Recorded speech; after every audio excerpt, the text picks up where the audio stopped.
Well, I did not do a video last week for this weekend, so partially because I had to go down and work on my mom's house and pull some cabinets out. We're selling it, so that took a bunch of my time. I've been busy with work. And I started getting some cylinder for misfires on my red Jeep here. Last video I was working on the rear main seal on that gold Jeep I call Blondie.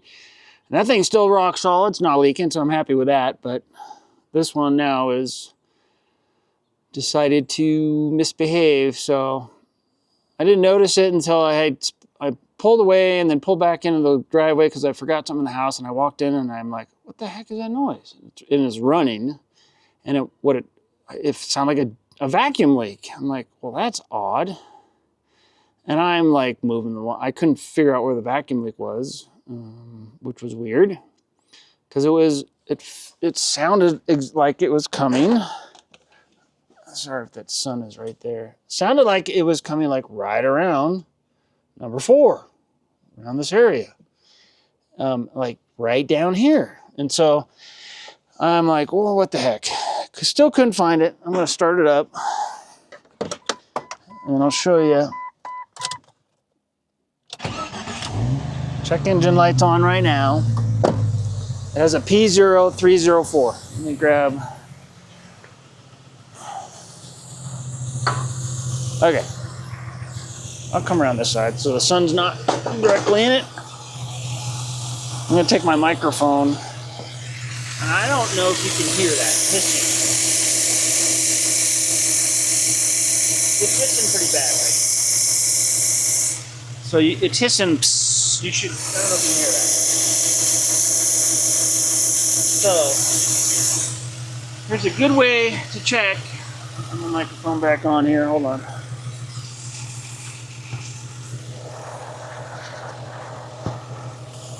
Okay, here's how you can check if you have a vacuum leak. I couldn't find it, so I'm going to spray starting fluid. Fan just kicked on, so either way, listen to the idle and how it's going to change. I'm just going to spray right down there. Do you hear that idle change?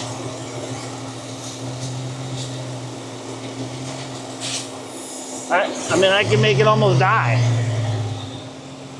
So, what does that tell me?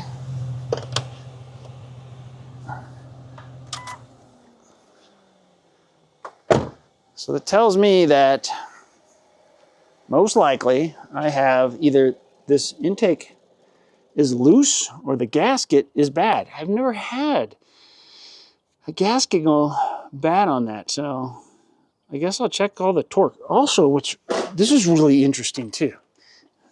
I don't know if you can see that right there. That is the bolt head is broken off for the valve cover. I'm like, I don't understand that. That doesn't make any sense to me either. I mean, like, what would cause that? And this is in the same area. So I'm going to see if tightening it helps. I got to wait for it to cool off because I'm going to burn the crap out of my hands. So I'll probably do that tomorrow. I'll tighten it down, see if that makes any difference. If not, I guess the next video is going to be me pulling the intake and pulling that off and seeing what the problem is. I've done it so many times now. I'm pretty good at it, unfortunately. Not what I want to be doing. We have snow coming on Thursday and Friday. I want to get out and wheel it. So I even use the gasket from the dealer, the better quality one. It's not the ones that come with the exhaust manifolds, but it is what it is when you own a bunch of old cars. I guess you're always working on them. It's my life. Oh yeah, I see my problem. See if I can get that in there. It sounds kind of low, so it's kind of making a lot of thing here, but let me get my light adjusted here. Okay. Look right here. See down there? You can see. I don't know if you can see. Darn right. I'm trying to get this right for you here. Okay. Cover that up. Look right there. I'll put an arrow right down here. See this? That's the intake exhaust manifold gasket. Look at the line right here. See the line right there? That is the outline of this intake. That's way off. Like it's like pulled over. So it broke. I don't know if this thing overheated or something. Because I've never had it overheat. I'm really anal on watching the temperature gauges. So that's weird. I'll have to research that and see. Okay, so the other day I diagnosed that this intake manifold gasket is bad. It's got a pretty significant leak on it. So we picked up the Felpro. This is a 93094, and this should be the right one for a 99 Jeep Cherokee. So I'm going to start tearing this down, getting things off. I'll start with airbox, getting these vacuum lines off here, all the connectors on my throttle body. We've got to get these off. So there's only one kind of special tool that you need for doing this. And that tool is, where to go? Didn't take long to lose it. What in the world? Well, here's half of it. There's another half that looks identical to that. That is for disconnecting the fuel line to the fuel rail here. That way you can get that off. So anyways, I'm going to get started on that. I'll see if I can set the camera up while I'm working on this and go through it. All right, get my tool set up. That's the part takes a little bit, finding all your tools. So get a stool too.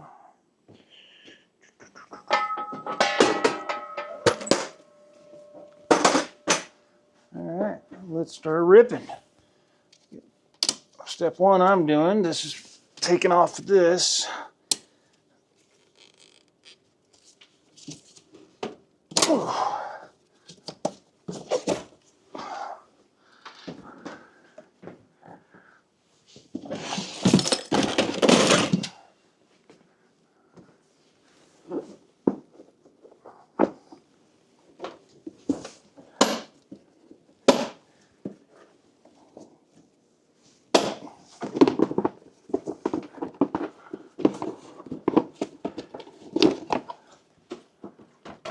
Not too bad. Should be a 13 millimeter for getting that off. 13 or ½ inch will work for that.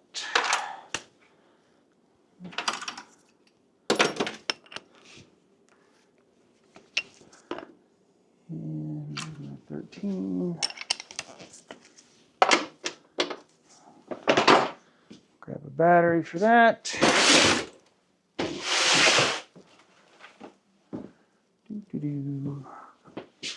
There's one. Big model here. This is, I don't need the 8 amp on that. Put that down here.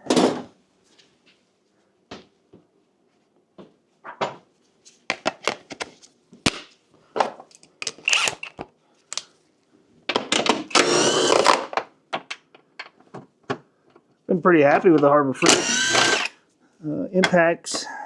They've been pretty handy. I got the 3/8 and ½ They work pretty good.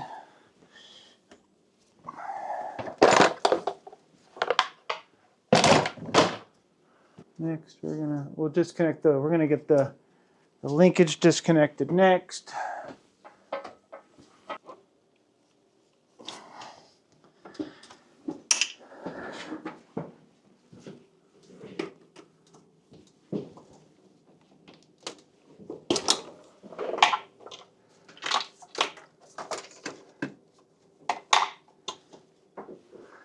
All right, let me get all these sensors off. Try to tuck everything up out of the way. We also have to take all the injectors off.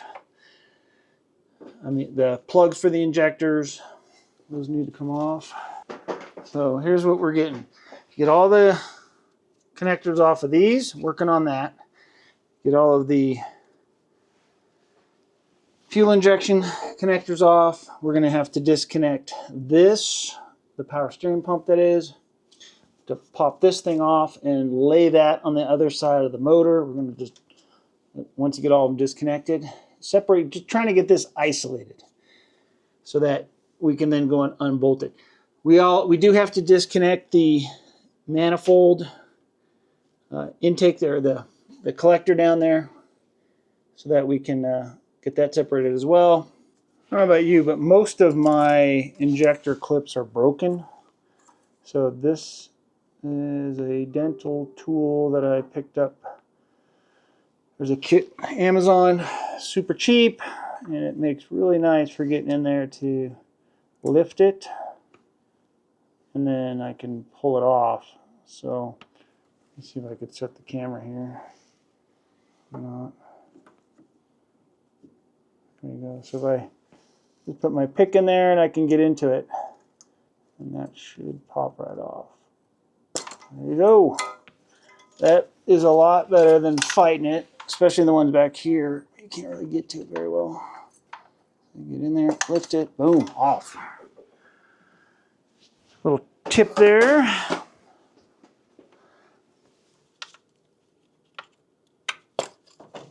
Oh, look, this one is not broken, but it probably don't work well anyway, so I'm just going to use the pick.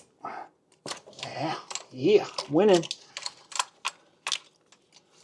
And then we're just going to pull that, maybe.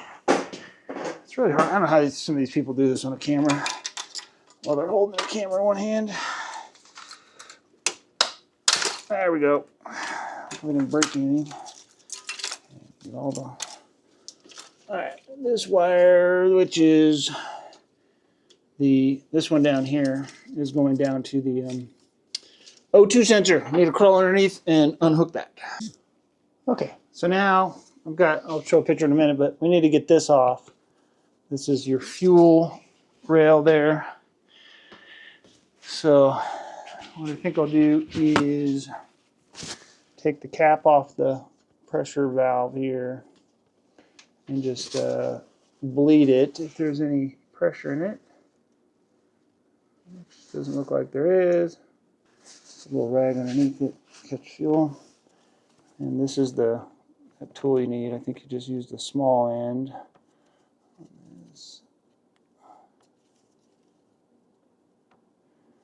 just going to get that in here, like so. Push the fuel line in while you push this out, and then it should just kind of, there you go, pops off. You can see I've taken all the electrical, laid it over on the other side of the engine. Everything is disconnected now. Fuel line, everything. There's nothing attached to this, any of the vacuum lines, all of it's off. Next, what I'm going to do is I'm going to go underneath and I'm going to disconnect the exhaust manifold from the downpipe or the collector down there.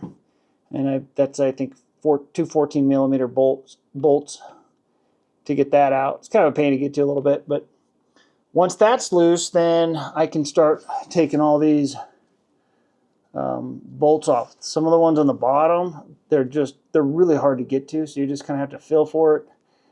Something really handy for this is a swivel head, I think it's 14mm ratcheting wrench. That makes it much easier to get in those tight places in there to get these things off. Okay, got to take the power steering off. So it's just a 15mm on the pulley down there. And then mine's a 17. I think the other ones are a little different. So we'll get that loose, and then these are 13mm. Get that off, and we'll set that to the side. And then everything is taken off. It is wicked windy outside today, and we had some snow this morning. Nothing sticking. Supposed to get some more tonight. I'd open the garage. It smells like fuel. All right, something else I would recommend when you disconnect, I don't know if you can see down there, the pipe from the exhaust manifold, shove a rag or something in there. You don't want to drop one of these bolts that you're taking off in there because it's going to be a pain in the butt to get out if you do. It's going to save you a big headache. So that's disconnected. Now I'm going to take a 14 millimeter and start taking off all these bolts, and that thing should come out. I need to get my other tool, the ratchet wrench, so I can get on the bottom side and get those undone. In an hour, I've got pretty much all this off, ready to come apart. It's not that bad. Now, I am going to test that exhaust manifold, and I'll show you. I'm going to clog the end, and then I'm going to fill it with water to see if it's leaking at the collector. And this is one of those AutoZone lifetime warranty ones. And if it's leaking, I'm going to take it in and get another one before I put this back together because I don't want to have to do this again. So this is also a good time to inspect your motor mounts. I use the Brown Dog mount, so these things are pretty hardcore. They're pretty solid. If you have stock style mounts, this is probably the reason why that if you get your cracked exhaust manifold frequently, it's because your motor mounts are bad. That can cause that. The other one that you should check is your transmission mount. Most often it's the motor mount on the driver's side because that's where all the heat is off of the exhaust manifold itself. So that's something to keep in mind. All right, got that off. Not that hard. You can see that right there. That did not tear taking it off. That was broken. That was the piece I showed earlier. You can maybe see it really well earlier. So the intakes look pretty darn clean. Let me show you the back side of the valves here. Those look really, really good. Really pretty darn clean in there. Yeah, that one's a little dirtier back there, and that would make, I don't know. That one, yeah, all the valves are actually really pretty clean. All right, so I put my hand at the bottom of this. I filled it up with water. Usually the cracks on these are in here. And it wasn't leaking there, but where I did find it's leaking is right here. You can actually see, you can kind of see the wetness of that right there. That is a crack forming, and I think what I'm going to do is I'm just going to hit that, I'm going to clean that up, sand it, and then I'm going to tack that with my MIG. I think this part down here looks really pretty good. I might hit it along the base of this just to reinforce it. But honestly, I'm surprised. I really was expecting it to be down there, and I just don't see that. I don't see any daylight in there, so that's good. I'm going to get my sandpaper and clean that up so I can weld along this edge here. All right, let's get this set up. So, back 030, definitely not 3/16. It's 14 gauge, we're gonna put 16, I think that's fine. So, accept that.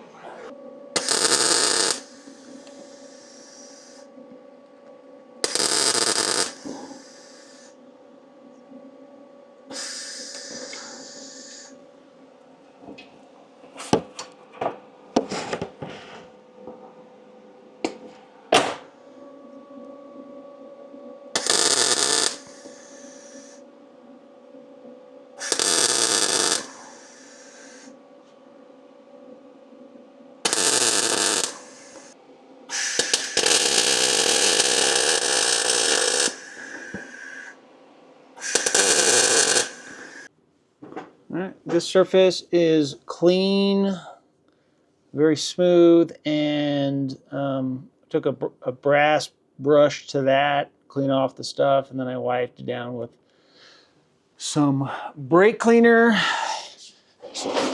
Ah, damn it. What was it just from? Same thing with this right here. Get that super clean. If you have a new one, make sure there's no burrs on it from welding. That would suck.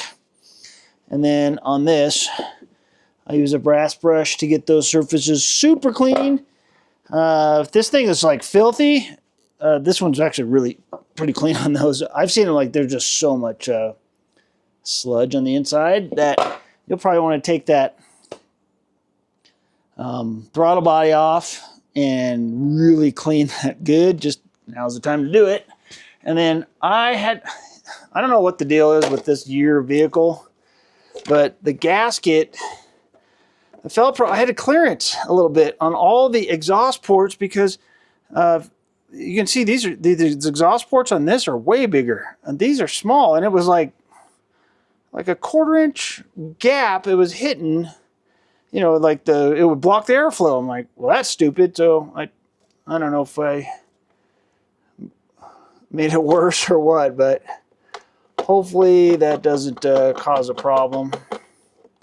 And then when I put this on, I'm going to spray it with some copper gasket spray on both sides. That will be, I think, help to any little nicks or that. Any imperfect surfaces, it should help seal it. So, all right, so you put your gasket on. I got that sprayed with some copper gasket spray. Then I put exhaust on. I put the 2 outside bolts on. I snug it up a little bit, not crazy. And now you're going to take these bolts and you're going to stage them in here. You're going to put them in just a little bit, just so they don't come out, and then you pull the washer all the way out. Otherwise, you will not get these bolts in. You put them, you do it like this, you'll be able to take that intake manifold, the intake itself, and just slide it right in there. It's going to pop in there and you'll be good. The first time I did that, I did not do that. I was not a happy dude. I was like, why I can't get these bolts in? It was so bad. So it's important to get the ones on the bottom here. So you got 1, 2, 3, 4. That's going to allow me to slide that intake on there. Now, notice the dowel pins. I painted them white. I did that on purpose because you have to make sure on the intake that those dowel pins are fully visible, that they're popping through the right spot. If not, you're going to crank this down and you're going to have a massive vacuum leak and you're going to pull it all off again. So that's why I paint those, so I could see them really good when I'm up underneath. The one in the back's hard to see. They're both kind of hard to see once that's on there. But this will help. You can get a mirror and you can look up there. I take a lot of time. I get a mirror and I really inspect it to make sure that those dowels are through the intake itself before I start cranking things down. So once I set it on there, then I can put the upper bolts in and then start cranking things down.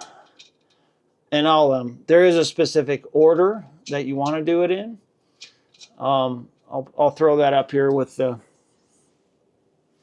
on the screen of what the torque specs are, and I'll put a little diagram of what they are based on the factory service manual, because it's back and forth on how you do it.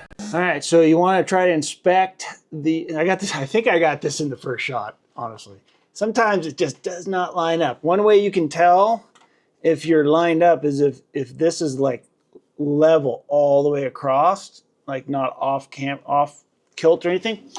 But here's how you can check. I'm going to put my phone up here and see if I can. Oh yeah, see, look. If you look in the phone screen, it's kind of crooked here, but look in the phone screen. See the dowel there? I'll put if I can get this thing in. There we go. Look, there's the dowel. Now you can see why I painted it white. Sometimes if it's dark, you just can't tell. So that tells me this side is definitively in. So I just got to go and look on the other side. I'm going to put the camera down to do that. Okay, according to the manual. I'll put like a real photo of this on there. But there is a specific sequence.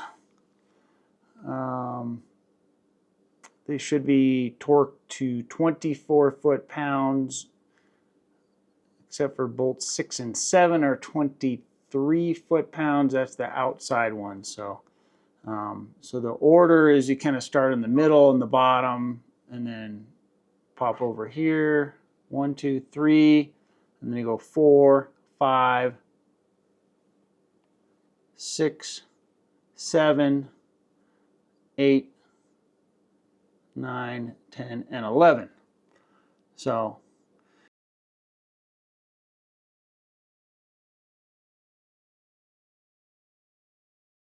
okay, installation is just the reverse, pretty much. I was able to get a torque wrench in there, honestly. I used the big one here. This is a 1/2 inch, and then I was able to get in with a 3/8 torque wrench. It's only 24 foot-pounds. Just converted the foot-pounds to inch-pounds, and I was able to actually get all of them. I went around them twice to make sure they are nice and tight like they're supposed to be. So now I'm going to hook up the fuel, and then and hook up all my other vacuum lines, making sure I don't miss any of those plugs. And well, that wasn't too bad putting it back together. It actually goes pretty quick. I've done it so many times. It's actually pretty easy. So now I'm going to clear the code that I have for the cylinder for Misfire, because so it's still showing the Misfire, which I expected. I'm waiting for it to finish scanning, then I'll clear the code. Guess we're done. All right, I'm going to see if it'll fire up. What's going to happen? 1, 2, 3. Oh yeah, baby.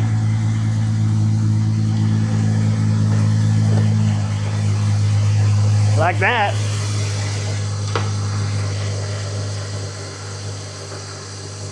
I don't hear an exhaust leak. I don't hear an intake leak. If there was a vacuum leak, this thing would be idling really, really high. But this thing's much happier now.